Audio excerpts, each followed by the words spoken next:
औज़ुबिल्लाहि मिनश्शैतानिर्रजीम बिस्मिल्लाहिर्रहमानिर्रहीम।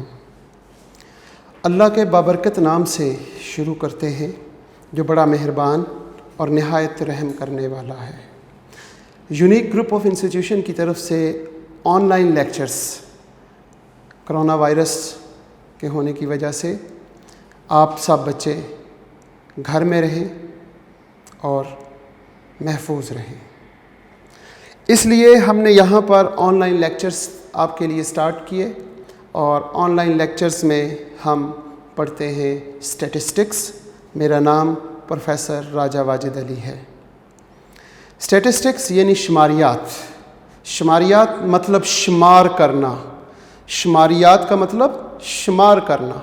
शुमार क्या चीज़ करना? किसी भी चीज़ को शुमार करना शुरू कर दें वो शुमारियात यानी स्टैटिस्टिक्स में आ जाएगी। अगर आप मेडिकल स्टोर में जाते हैं, मेडिकल स्टोर में तमाम मेडिसिन्स का रिकॉर्ड बना लें, वो आपके पास शुमारियात बन जाएगी। अगर आप लाइब्रेरी में जाते हैं, लाइब्रेरी में रखी गई किताबों को इस अंदाज में रखें और उनका रिकॉर्ड अपने पास रखें कि अगर कोई पर्सन आपके पास कोई किताब की डिमांड करने आए तो विद इन अ सेकंड और विद इन अ मिनट आप उस लाखों किताबों में से एक किताब निकाल के उस बंदे को दे दें। तो इसी चीज़ का नाम स्टैटिस्टिक्स है। स्टैटिस्टिक्स हमारी पहली सांस से आखिरी सांस तक है हमारी, क्योंकि सांसें काउंटेबल हैं। हमारी मुकर्ररा वक्त मुकर्रर है कि हम उस वक्त से तक ज़िंदा रहेंगे। और एक वक्त मुकर्रर था जिस पर हम इस दुनिया में आए। उस मुकर्रर वक्त से लेके मुकर्रर वक्त तक ज़िंदा रहना, और ज़िंदा रहने के अंदर हमने अपनी सांसें जो हमारी काउंट स्टैटिस्टिक्स ऑलरेडी रिकॉर्डेड हैं कि हमने इतनी सांसें लेनी हैं। इस ज़िंदगी में हमने जितने गुनाह किए, हमने जितनी नेकियां की, हम जितने काम करते हैं, ये भी एक रिकॉर्डिंग चल रही है, ये रिकॉर्ड हो रहे हैं। इसका मतलब ये हुआ कि हम स्टैटिस्टिक्स को अगर गौर से देखें तो हमारी पहली सांस से लेके आखिरी सांस तक, जो लास्ट लेक्चर में मैंने आपसे कहा कि पहली सांस मतलब ज़िंदगी शुरू हो गई और आखिरी सांस मतलब मौत वाक़या हो गई, और उससे आगे की मंजिलें और उससे आगे की ज़िंदगी शुरू हो गई। ये सारी चीज़ें स्टैटिस्टिक्स शुमारियात शुमार की हुई हैं। उससे आगे क्या होना है, उससे पहले क्या होना है, ये सारी चीज़ें मैनेज की हुई हैं। अगर हम कोई काम बहुत अच्छे तरीके से मैनेज करें, उसके लिए हमारे पास स्टैटिस्टिक्स का इल्म होना चाहिए। स्टैटिस्टिक्स के इल्म के साथ साथ वो पहली सांस और आखिरी सांस तक की दुआ दोबारा से हम इस लेक्चर में रिपीट करेंगे, ताकि हम अपने लेक्चर का आगाज़ एक दुआ से किया करते हैं। और आज की दुआ फिर वही दोबारा रिपीट करेंगे जो लास्ट लेक्चर में थी, ज़िंदगी और मौत की दुआ। तरतीब से, स्पीड से मैं पढ़ूंगा, बच्चों को याद हो चुकी होगी लास्ट लेक्चर में, और इस लेक्चर में हम रिवाइज़ करेंगे। और वो दुआ क्या थी उर्दू में, मतलब उसका ये था, ऐ मेरे रब, मुझे तू ज़िंदगी देना चाहता है, मुझे तूने ज़िंदगी दी तो ज़िंदगी मुझे ऐसी दे जो सआदत भरी हो। अगर कोई हमारा बच्चा सआदतमंद हो तो हम लोगों के सामने उसकी तारीफ़ करते हुए कहते हैं कि ये बच्चा सआदतमंद है, ये बात सुनता है, इसकी ज़िंदगी बहुत खुशियों भरी है। तो ए अल्लाह, हमें ज़िंदगी देनी है तो सआदत वाली दे, और मौत देनी है तो शहादत वाली दे, कि अगर शहादत के बाद हम मर जाएं और हमें कोई मुर्दा कहे तो आप कुरान में उसे झंझोड़ के कहें कि इसे मुर्दा मत कहो, ये ज़िंदा है। हमें मौत देनी है तो वो ज़िंदगी वाली मौत दे, शहादत वाली। इन अल्फाज को कैसे अदा करना है? अल्लाहुम्मा उर्ज़ुक़नी अल हयात सादतन वल मौत शहादतन। अगर हम दिन रात सुबह शाम इस दुआ को पढ़ें, अपने रब से मांगें, और हमारा रब अपने ख़जानों में से एक कतरा हमें इस दुआ के बदले अता कर दे, तो हमारी ज़िंदगी, हमारी मौत के बाद की सारी मनाजिल में हम कामयाब होंगे। ज़िंदगी और मौत के दरमियान हम जिस चीज़ के लिए लड़ रहे होते हैं, जंग कर रहे होते हैं, वो सिर्फ़ एक चीज़ है और वो है कामयाबी। कामयाबी हमें हमारे रब से मिलेगी और रब से मांगने से मिलेगी, और इस दुआ में कामयाबियां ही कामयाबियां हैं। अगर ज़िंदगी सआदत वाली मिल गई और मौत शहादत वाली मिल गई तो सारी ज़िंदगी भी कामयाबी और मौत के बाद की सारी मनाजिल भी कामयाबी। आज हम स्टार्ट करते हैं statistics, chapter number 3। Introduction to statistics book है, चैप्टर नंबर 3, जिसका नाम मेजर ऑफ लोकेशन या फिर मेजर ऑफ सेंट्रल टेंडेंसी है। इसके हम पहले 7 सवाल कर चुके हैं और आज हम स्टार्ट करते हैं क्वेश्चन नंबर 8।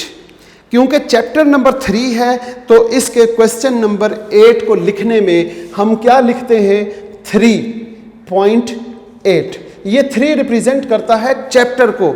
जब हम 4 चैप्टर में जाएंगे तो 4.8 लिखेंगे। तो 3 रिप्रेजेंट कर रहा है तीसरे चैप्टर को और 8 रिप्रेजेंट कर रहा है कि तीसरे चैप्टर की जो एक्सरसाइज है उसका 8वां सवाल है और उसका ए पार्ट क्या कहता है, find the arithmetic mean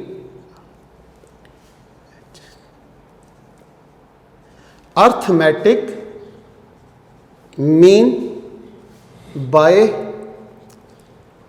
short method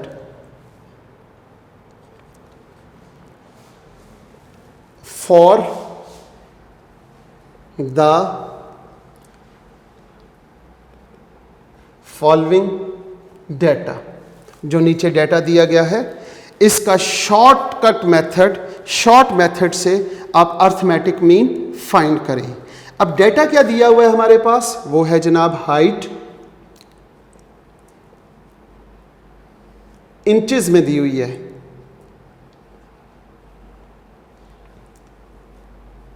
वो इंचेस में 63, 64, 65, 65 के बाद 66, 67, 68, 69, 70 एंड 71।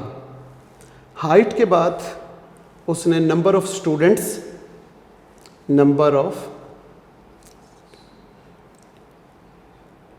जिसे हम फ्रीक्वेंसी भी कहते हैं, फ्रीक्वेंसी गिवन है जनाब। फ्रीक्वेंसी गिवन है आपके पास 4, 6,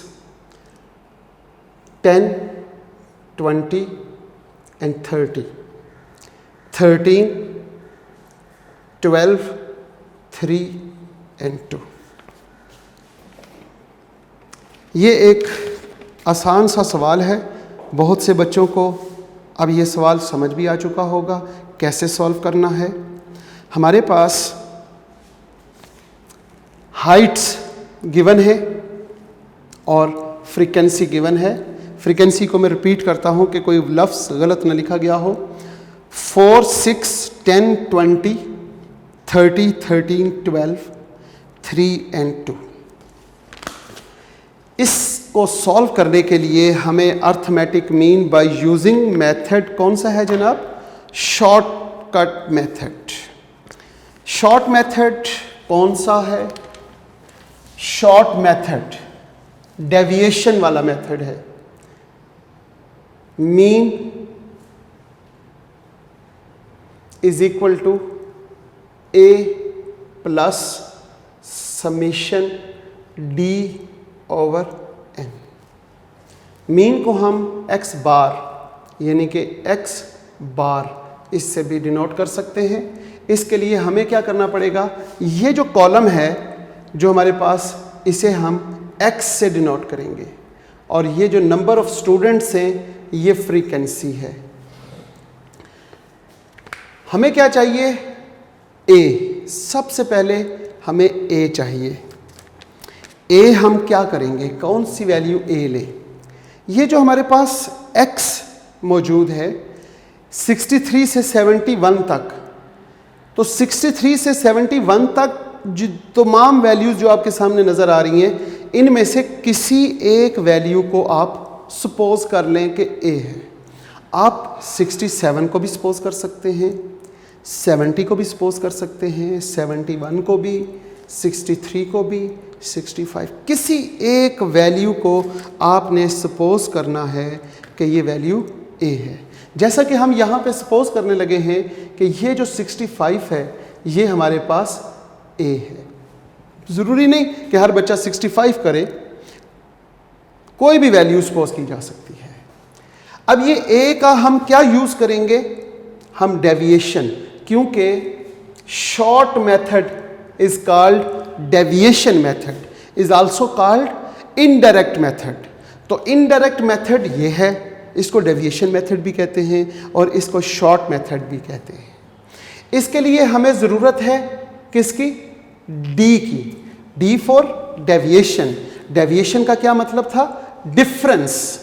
डिफरेंस किस में से, हमारे पास जो वेरिएबल है, वेरिएबल एक्स है, उसमें से डिफरेंस माइनस करें किसी एक कांस्टेंट को, और वो कांस्टेंट ए, जिसे हमने सपोज किया 65।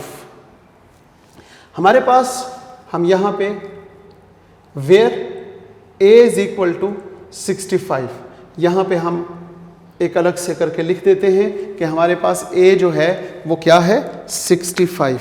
अब आपने क्या करना है, आपने डेविएशन डी कैसे मालूम करेंगे, एक्स की हर वैल्यू में से 65 को माइनस करना है।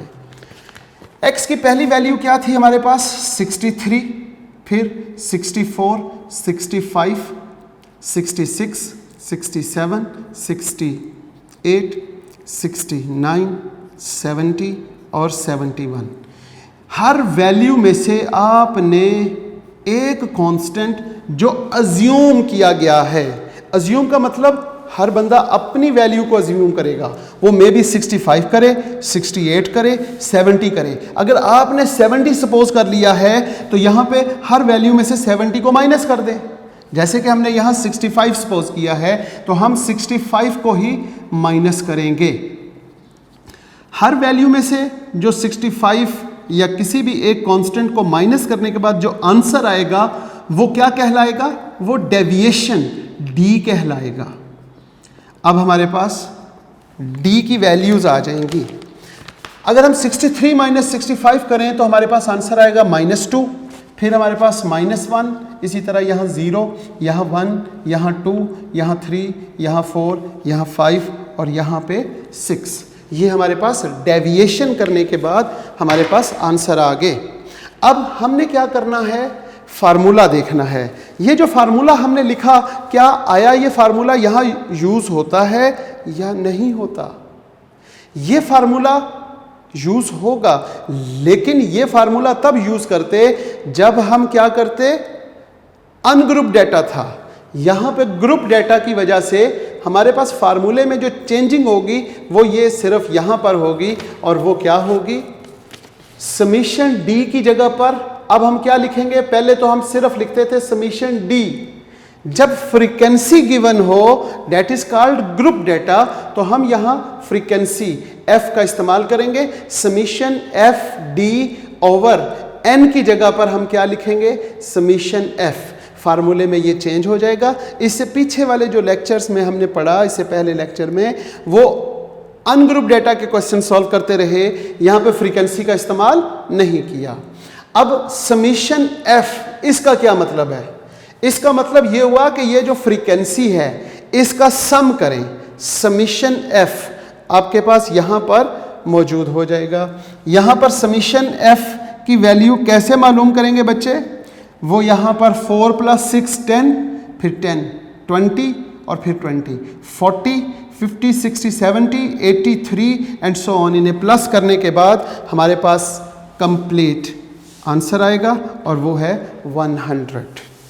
इसके बाद हमें किसकी ज़रूरत है जनाब, एफ फ्रीक्वेंसी को डी डेविएशन के साथ मल्टीप्लाई करें और फिर उस कॉलम का सम करें। यहाँ पे हम एक कॉलम का इजाफा करते हैं और इस कॉलम का इजाफा करने के बाद इस कॉलम का नाम रखेंगे FD। अब करेंगे क्या, ये हमारे पास D का कॉलम है और D की पहली वैल्यू क्या है, -2।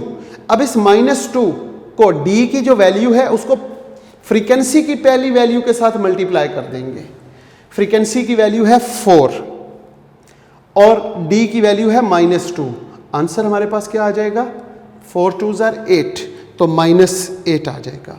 इसी तरह यहाँ पे फ्रीक्वेंसी की दूसरी वैल्यू 6 है, इसको क्या करेंगे, डेविएशन की दूसरी वैल्यू के साथ मल्टीप्लाई करेंगे, तो आंसर आ जाएगा -6। अब हमने 10 को 0 से मल्टीप्लाई किया तो आंसर 0 आ जाएगा। 20 को 1 से मल्टीप्लाई करने के बाद हमारे पास आंसर 20 आ जाएगा। फिर हम देखते हैं 30 के पैरेलल डेविएशन की वैल्यू 2 है, तो इन दोनों को मल्टीप्लाई करेंगे तो 60 आ जाएगा। फिर 13 को हमने 3 से मल्टीप्लाई करना है, 13 को 3 से मल्टीप्लाई करने के बाद हमारे पास 39। इसी तरह 12 को 4 से मल्टीप्लाई करेंगे। असल में फ्रीक्वेंसी का ये कॉलम है और D डेविएशन का ये कॉलम है। इन दोनों कॉलम्स को मल्टीप्लाई करने से हमारे पास एक नया कॉलम FD की सूरत में आएगा। 39 के बाद हमारे पास आ जाएगा जी 48 और 5 3s are 15 और 6 2s are 12।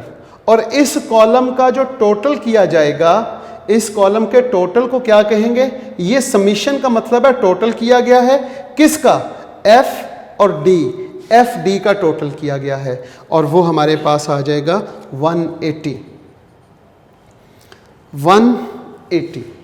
अब ये हमारे पास mean is equal to A plus summation FD over summation F। Mean को हम रिप्रेजेंट करते हैं x बार से। x बार किसके इक्वल होता है, A हमारे पास क्या है, A हमने सपोज किया हुआ है 65, जो x की वैल्यू में से, x की तमाम वैल्यूज में से जिस कांस्टेंट को हम माइनस करते हैं उसे हम a कहते हैं। a की जगह पर हम लिखेंगे 65 प्लस समीशन FD हमारे पास है 180। 180 को क्या करेंगे, हम डिवाइड करेंगे समीशन F के सम पर, यानी कि 100 पर। जब हमने इसे डिवाइड किया तो 65 प्लस 1.8 आ जाएगा और जब इन दोनों को ऐड करेंगे तो ये 66.8 और ये आपका आंसर होगा इस क्वेश्चन का।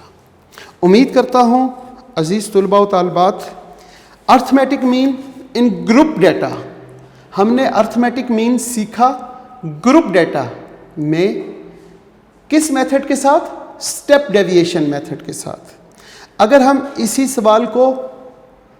सवाल को मालूम करें डायरेक्ट मेथड के साथ, शॉर्ट मेथड के साथ नहीं, डायरेक्ट मेथड के साथ, तो डायरेक्ट मेथड के साथ सॉल्व करते हुए x बार का क्या फार्मूला होगा, summation x over summation fx over summation f।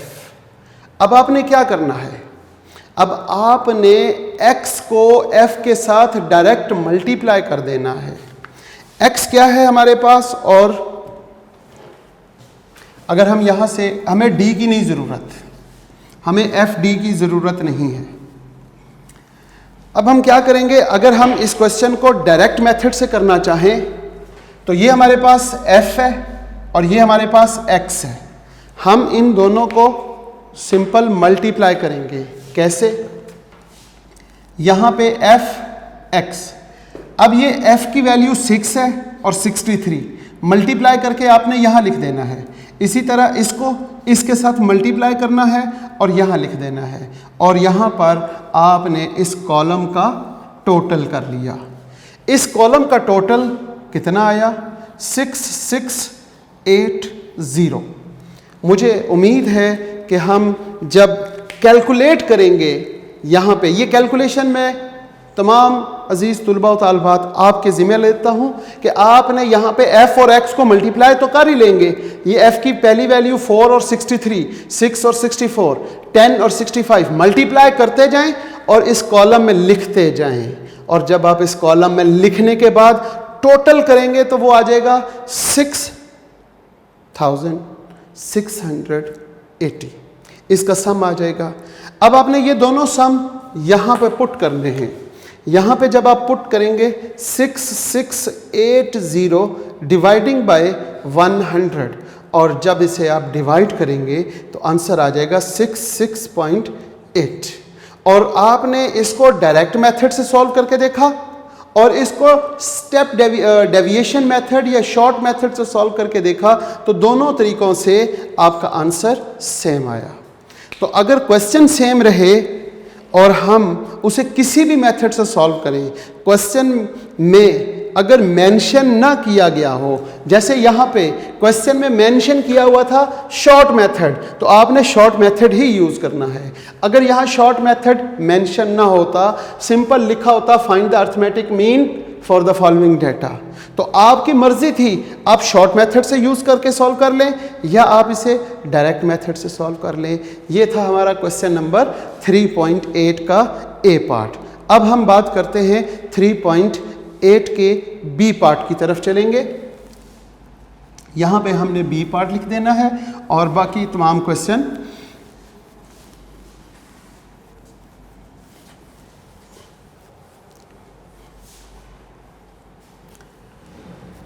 जनाब 3.8 के बी पार्ट को जब हम देखते हैं तो उसमें भी यही लिखा हुआ है, find arithmetic mean by long method and coding method of the following data. हमारे पास 3.8 का B part, find the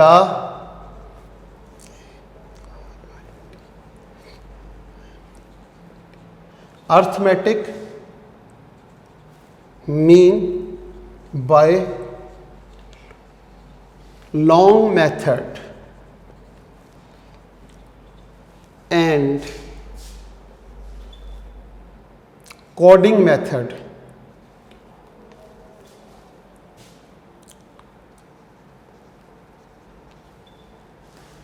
for the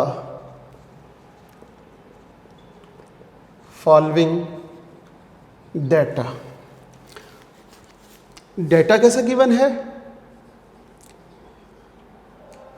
marks given है 30 से 39, 40 से 49, 50 से 59, 60 से 69, 70 से 79, 80 से 89 और 90 से 99।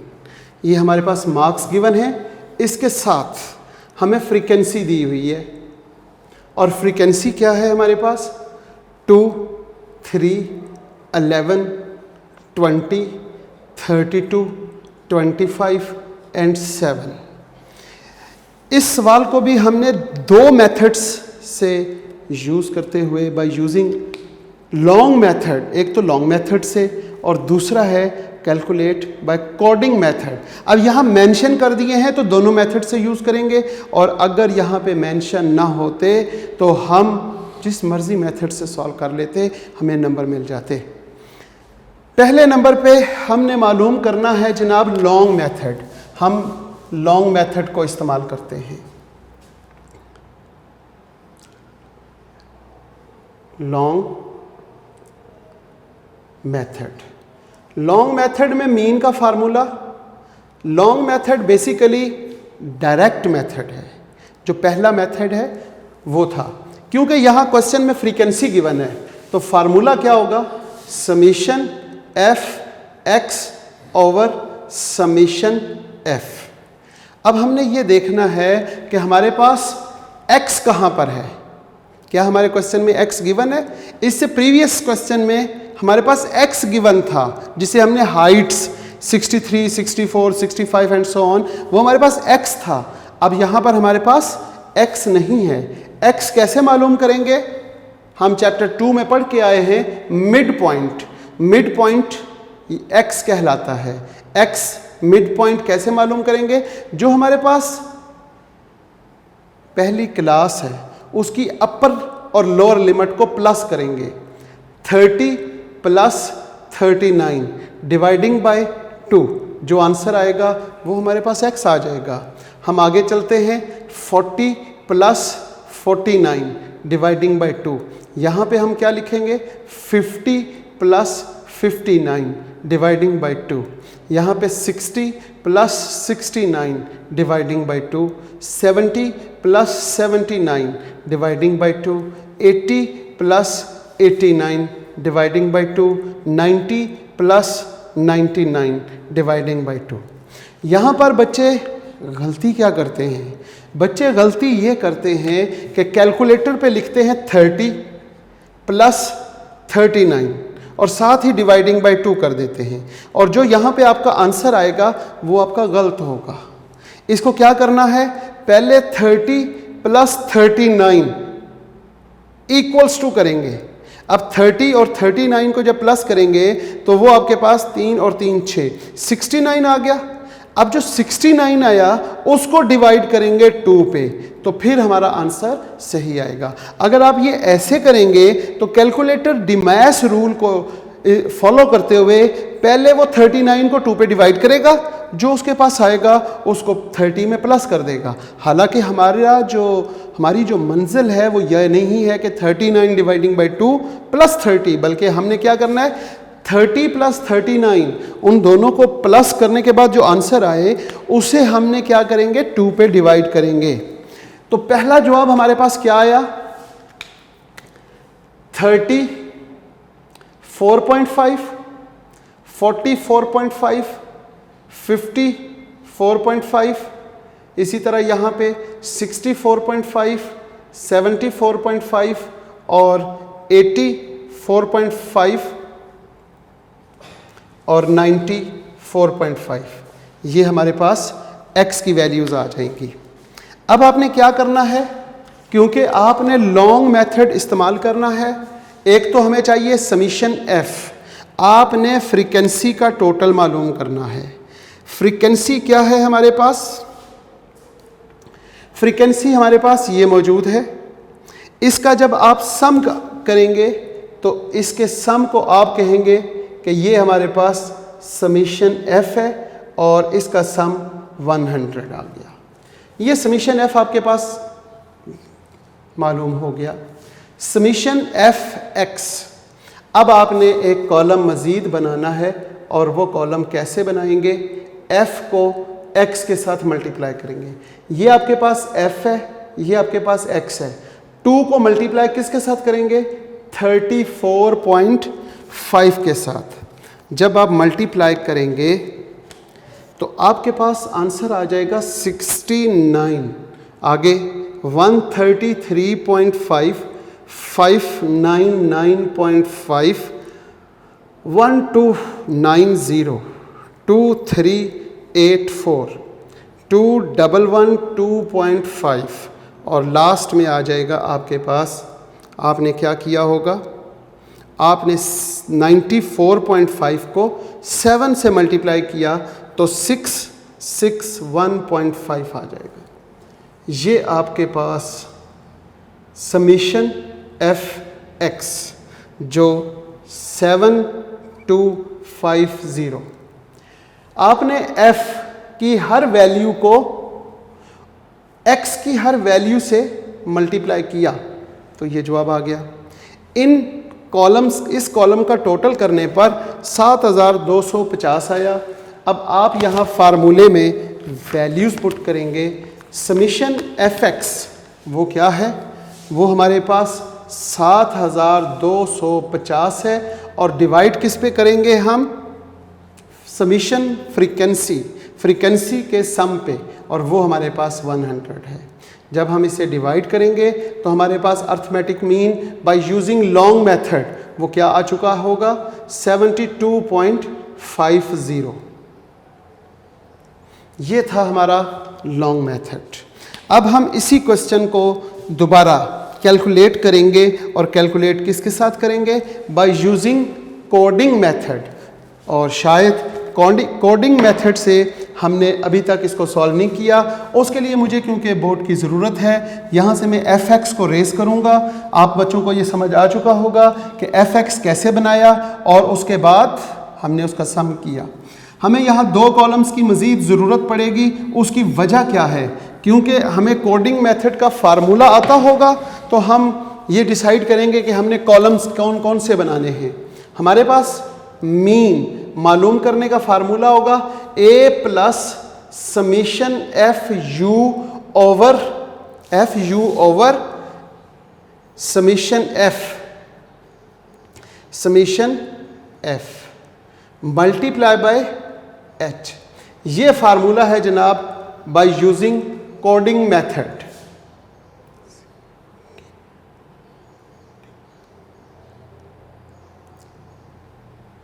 कोडिंग मेथड, इसमें u किसको रिप्रेजेंट कर रहा है?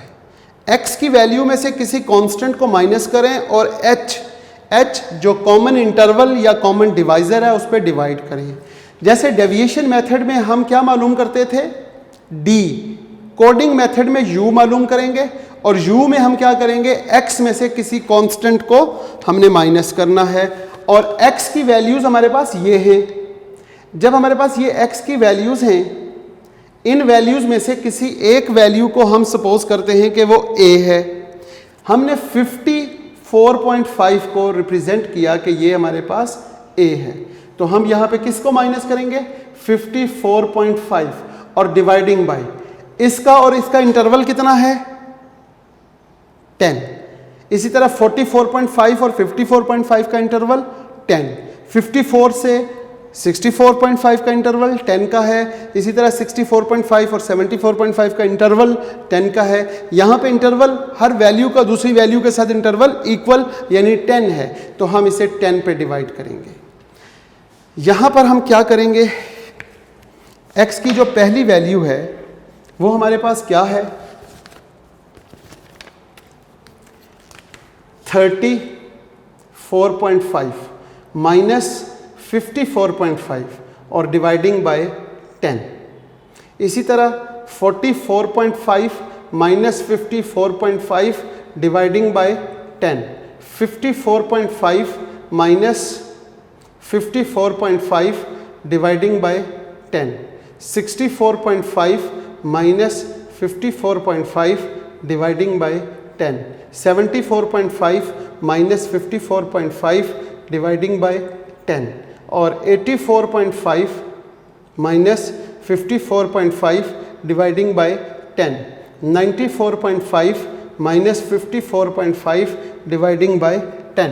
हर वैल्यू को 54.5 से माइनस किया और डिवाइड किया h 10 पे।